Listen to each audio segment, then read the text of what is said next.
Hello friends, welcome to DCS learning. आप में से बहुत सारे स्टूडेंट्स जो है एनसीईटी के एग्ज़ाम के लिए जो है करेक्शन करना चाहते हैं। एनसीईटी का फॉर्म आप लोगों ने भरा हुआ है एंड करेक्शन करना चाहते हो एंड आप लोग डाउट पूछ रहे हो कि सर अगर हमको आईआईटी में एडमिशन लेना है तो हमको क्या क्या डोमेन सब्जेक्ट लेना चाहिए।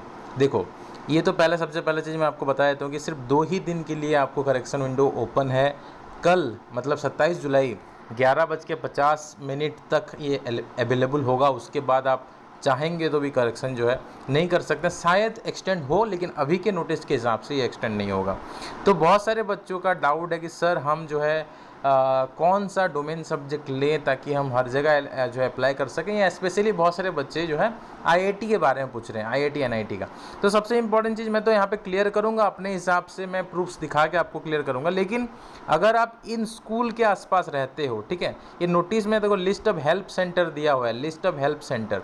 तो हर एक स्टेट में एक एक हेल्प सेंटर है। तो अगर आपके घर के पास ये सब स्कूल्स हैं तो आप यहाँ से जो है डायरेक्टली कांटेक्ट करके आपका फॉर्म में जो करेक्शन है उसके बारे में डिटेल जानकारी ले सकते हो। 34 का यहाँ पे लिस्ट है, ये आप डायरेक्टली एनसीईटी की वेबसाइट से डाउनलोड कर सकते हो या अपने टेलीग्राम चैनल पे मैं इसको अवेलेबल करा दूंगा।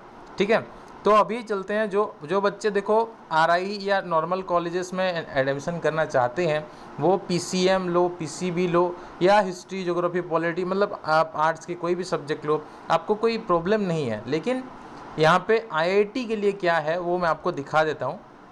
देखो, आप जो है गूगल पे जाके ITEP, ठीक है, ITEP.IIT टाइप करना, ठीक है, ITEP.IIT, तो आपको आईआईटी भुवनेश्वर का वेबसाइट दिखाई देगा। ठीक है, आईआईटी भुवनेश्वर का ITEP वाला सेपरेट वेबसाइट इन्होंने बनाया है, वो दिखाई देगा। इसमें आप देख सकते हो क्या क्या ये जो है अपॉर्चुनिटी आपको प्रोवाइड करने वाले हैं। ठीक है, वो यहाँ पे लिखा हुआ है। ठीक है, तो सबसे इम्पॉर्टेंट चीज़ इनका आईआईटी भुवनेश्वर का जो अभी जो सिचुएशन है वो क्या है, देखो यहाँ पे क्या लिखा है। It is 4 year integrated program के बारे में उन्होंने क्या लिखा है सालियन फीचर में। It is a comprehensive 4 year integrated program that emphasise a dual major approach at IIT Bhubaneswar. In this academic year, only 50 students have the opportunity to pursue BSc in one of the discipline, namely physics, chemistry, maths or economics, along with B.Ed that imparts the skills and knowledge to teach secondary stage students. ITEP students will complete their studies within a condensed time frame of 4 years as opposed to the conventional 5-year duration mandated by the current BEd curriculum. तो आप यहाँ से समझ सकते हो कि जो 5 साल वाला पहले सिस्टम था उसको भी हटा के 4 साल वाला सिस्टम कर दिया गया है। तो यहाँ पे इन्होंने सिर्फ 4 डोमेन सब्जेक्ट, 4 सब्जेक्ट्स के ऊपर ये जो है आपको पूरा 4 साल का कोर्स प्रोवाइड करेंगे, मतलब 4 ऑनर्स पेपर वो आपको प्रोवाइड कर रहे हैं। आप चाहो तो फिजिक्स या केमिस्ट्री या मैथ या इकोनॉमिक्स में बाद में ऑनर्स ले सकते हो।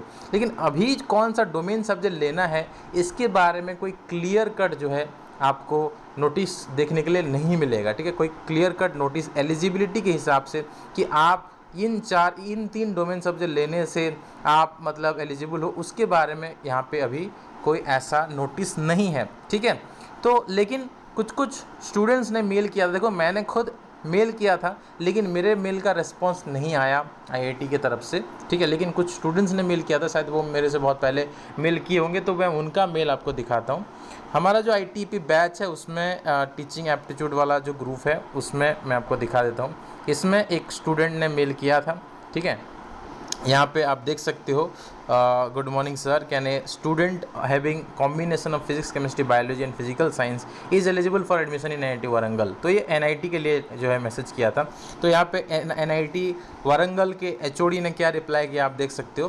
With reference to the mail forwarded by NCET authorities with regard to choosing domain subject in NCET exam which will be held by NTA for ITP BSc BEd integrated to be introduced at NIT Warangal from the academic year August 2023. ठीक है, please note that our domain subject should be math, chemistry and physics. तो PCM यहाँ पे NIT ने लेने के लिए बोला है। तो एक अगर NIT ऐसा बोल रहा है तो बाकी सारा NIT भी इस तरह से होगा। ठीक है, सिमिलरली मैं आपको और भी कुछ, ये IIT खड़गपुर का भी वेबसाइट आप देख सकते हो, वहाँ पे भी सेम चीज़ यहाँ पे लिखा गया है। आपको जो है कौन कौन सा सब्जेक्ट्स में आपको प्रोवाइड करेंगे, physics, chemistry, maths and economics. IIT Kharagpur का भी सेम जो है इस तरह का एक वेबसाइट है जहाँ पे वो ITP के बारे में जो लिखे हैं। यहाँ पे उनका भी साइलेंट पॉइंट्स में लिखा है कि ये 4 सब्जेक्ट्स में जो है आपको ऑनर्स प्रोवाइड करेंगे बीएससी बीएड में। इसका मतलब यहाँ पे बायोलॉजी मेंशन नहीं है, तो पीसीएम आपको लेना पड़ेगा, ठीक है। मतलब पीसीएम होना चाहिए, आप पीसीएम अगर आपका है 12th में, तभी जो है आप यहाँ पे आईआईटी में पढ़ सकते हो, ठीक है, आईआईटी या एनआईटी में पढ़ सकते हो। क्लियर है, ऐसा बात है। बाकी फिर भी मैं ये बता देता हूँ कि डोमेन सब्जेक्ट्स को लेके ऑफिशियल वेबसाइट में ऐसा कुछ भी मेंशन नहीं है। हाँ, कुछ स्टूडेंट्स ने जो मेल किया था, तो उनके मेल का रेस्पॉन्स जो है, मतलब कुछ चीज़ें हैं जो मैं आपको दिखा देता हूँ। एक चीज़ तो मैंने वो दिखाया, एक और मेल का रेस्पॉन्स आया था कोई आईआईटी की तरफ से, उसमें जो मेल का रेस्पॉन्स था वो मैं आपको दिखा देता हूँ। वो क्या है, just a minute, let me show you. अच्छा, इसमें नहीं है तो ठीक है, मैं आपको उसमें जो रेस्पॉन्स था वो था कि any science subject, any of the science subjects आप ले सकते हो। लेकिन देखो, एक चीज़ ये है कि जैसे मैंने आपको बताया, कोई क्लियर कट क्लैरिफिकेशन नहीं है कि कौन कौन सा सब्जेक्ट लेना चाहिए। कुछ जो कॉलेजेस की तरफ से ऐसा है कि एनी साइंस सब्जेक्ट ले सकते हो। मैंने देखा था वो मेल का रेस्पॉन्स, मैं मेल का रेस्पॉन्स देख के ही बता रहा हूँ। एंड ये जो मेल का रेस्पॉन्स जो अभी मैंने आपको दिखाया, उसमें पीसीएम लिखा था। तो मोस्ट प्रोबेबली ऐसा हो सकता है कि सारे आईआईटीज़ एंड सारे एनआईटी जो है आपको यही बोले कि आपको पीसीएम अगर आपका है तो आप जो है आईआईटी के लिए जो है अप्लाई कर सकते हो, एनसीईटी के कोर्स के लिए। लेकिन देखो, मैं आपको ये चीज़ बता देता हूँ, कितने सीट्स हैं आईआईटी एनआईटी में, कितने यूनिवर्सिटीज़ हैं आईआईटी या एनआईटी का, बहुत ही कम है, ठीक है, बहुत ही कम आईआईटी एनआईटी। यहाँ पे अगर आप गिनोगे तो भी आप देख सकते हो कितने आईआईटी कितने एनआईटी हैं। ये तुम्हारा 1 2 3 एनआईटी, 4 एनआईटी है, ठीक है, 4 एनआईटी एंड 2 आईआईटी, 6 कॉलेजेस हैं। इसके अलावा और भी 36 मतलब 36 कॉलेजेस और भी हैं ऑल ओवर इंडिया में, जहाँ पे आप ये कोर्स कर सकते हो। तो देखो, अगर आपका पीसीएम नहीं है तो वो क्या करेंगे, बहुत सारे कैंडिडेट का पीसीएम नहीं भी होगा, मतलब मैथ्स नहीं भी होगा, बायोलॉजी होगा, तो वो क्या करेंगे, दूसरा यूनिवर्सिटी है ना, बाकी इतना सारा यूनिवर्सिटी है। आरआई है, आरआई में आप अप्लाई कर सकते हो, ठीक है, आरआई में बीएससी बीएड पीसीएम सीबीजेड दोनों है, अप्लाई कर सकते हो। यहाँ पे मैं आपको दिखा देता हूँ, आरआई का मैं दिखा देता हूँ आपको, ठीक है। आरआई में जो है पीसीएम का भी सीट है, पीसीबी का भी सीट है, मतलब सीबीजेड भी तुम्हारा है एंड बीए बीएड भी है।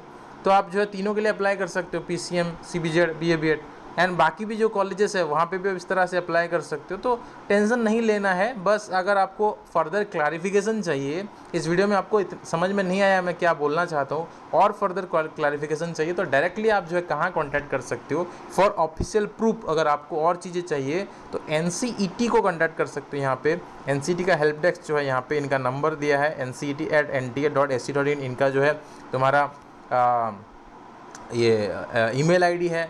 इन ईमेल आईडी पे आप कांटेक्ट करके डिटेल्स जान सकते हो, या इवन जो है आप जिस कॉलेजेस में अप्लाई करना चाहते हो उस कॉलेजेस को जो है मेल कर सकते हो। लेकिन फ़िलहाल टाइम कम है, तो उस टाइम फ्रेम में जो मेरे सब्सक्राइबर्स हैं उनके लिए मैं ये बताना चाहूँगा, अगर आप एक बहुत अच्छे स्टूडेंट हो, ठीक है, अगर आप एक बहुत अच्छे स्टूडेंट हो, बहुत अच्छा मार्क्स ला सकते हो पीसीएम में, बहुत अच्छा कमांड है आपका पीसीएम में, तो आप डेफिनेटली पीसीएम को लेके ही जो है डोमेन सब्जेक्ट लेके अप्लाई करो, ताकि आपको आईआईटी एनआईटी वगैरह मिल सके। नहीं मिलेगा तो भी दूसरे जगह पर अप्लाई कर सकते हो। लेकिन अगर कोई मैथ्स किसी का बहुत ज़्यादा कमज़ोर है तो वैसे भी आपको आईआईटी मिलने वाला नहीं है, क्योंकि कंपटीशन बहुत टफ होने वाला है। सिर्फ 50 सीट्स हैं, ये जो 6 कॉलेजेस हैं तुम्हारे, 2 IIT 4 NIT, and in colleges में फ़ी भी बहुत ज़्यादा हाई होता है। आईआईटी एनआईटी में फ़ी भी as compare to RI and other central university fee भी हाई होता है। तो उसके अकॉर्डिंग आप खुद डिसाइड करना, पीसीएम लो या पीसीबी लो, ठीक है। जो पीसीबी वाले बच्चे हैं बाकी सारे कॉलेज में अप्लाई कर सकते हो एक्सेप्ट आईआईटी, ठीक है।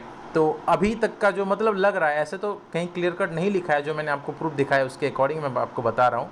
तो बाकी सारे इतने सारे कॉलेजेस हैं, यहाँ पे आप अप्लाई कर सकते हो, ठीक है। आप खुद डिसाइड करना है क्या करना है, उसके बाद अप्लाई करना है, एंड फिर प्रिपरेशन के ऊपर ध्यान देना और ज़्यादा सोचना नहीं है, ठीक है। ये करना था, वो करना था, मत सोचना। अभी सोच लो 1-2 दिन जो आपके पास टाइम है, अच्छे से अप्लाई कर लो। देखो, जो भी आप लेना चाहोगे उसके लिए हम आपको पढ़ाएंगे, हमारा जो पेड कोर्स है उसमें आपको पढ़ाया जाएगा, ठीक है। जो पेड कोर्स नहीं लेना चाहते हैं, अगर आप बहुत ज़्यादा स्ट्रॉन्ग हो या आपके पास कोई सोर्स है या कहीं से आप पढ़ पाओगे तो डेफिनेटली पढ़ोगे। देखो, इतना कम टाइम है, यूट्यूब पे सारा चीज़ करना अभी पॉसिबल नहीं है। हम कोशिश करेंगे 1-2 साल के अंदर कि हम भी यूट्यूब पे आ सकें। अभी यूट्यूब से हमको कोई रेवेन्यू इस तरह से मिलता नहीं है जिसके थ्रू कि मैं बहुत सारे टीचर्स को, हर एक सब्जेक्ट का टीचर्स को ला सकूँ। ऑनेस्टली स्पीकिंग, मैं ऑनेस्टली बात कर रहा हूँ आपसे, ठीक है।